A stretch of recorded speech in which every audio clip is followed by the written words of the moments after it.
tonight. Get it down! The police arrest the man who fatally stabbed the MP, Sir David Amess. Some of the biggest terror attacks of recent years were carried out by men known to the government's de-radicalisation scheme, PREVENT. Today, a review of PREVENT says it needs a complete overhaul, that it needs to stop people becoming terrorists instead of treating them as victims. PREVENT's focus must solely be on security, not political correctness. Too often, the role of ideology in terrorism is minimised, with violence attributed instead to vulnerabilities such as mental health or poverty. Controversially, the report says that practitioners have been too focused on right-wing radicalisation and should instead be focused on the threat from non-violent Islamist ideology. The number of referrals to PREVENT for far-right extremism has exceeded those for Islamist extremism. And in recent years, police chiefs have said that the threat from the far right is growing and of huge concern. Yet today's report says the emphasis on far-right referrals has been wrong. It's led some critics to suggest that today's report itself is driven by ideology. The review had been boycotted by hundreds of Muslim groups over the appointment of William Shawcross as its chair.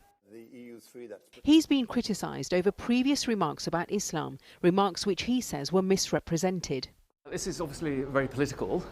Dr. Tahir Abbas leads a European study on the causes of radicalisation. He gave evidence to the Shawcross review, but disagrees with its findings. We don't talk about integration and inclusion and equality or the problems of polarisation, which are a function of economic as well as political divisions, because they're too difficult to deal with. So we just pick out isolated communities and hit them over the head with a stick, because it's easy. There have been calls for an independent review of PREVENT for years. Many Muslim communities feel they've been unfairly targeted and stigmatised by the programme. It will bring you a bit of peace. There will be a time for reflection. This community centre in Birmingham runs classes for Muslim women.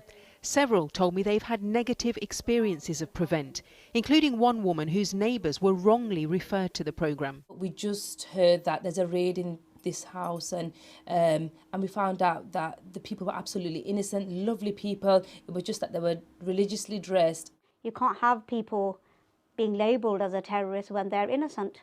So I think it should be widened out. It could be anyone could be a terrorist, not just target Muslims, because that's where all the Muslims are going to start feeling that. Why are they targeting us for, which is wrong? Because there's already a lot of mistrust in the Muslim community. And this is going to widen it. The government says it doesn't accept that the PREVENT brand is toxic in some communities, instead saying an anti-PREVENT lobby has stirred mistrust. Today's report makes 34 recommendations, which the government says it has accepted in full.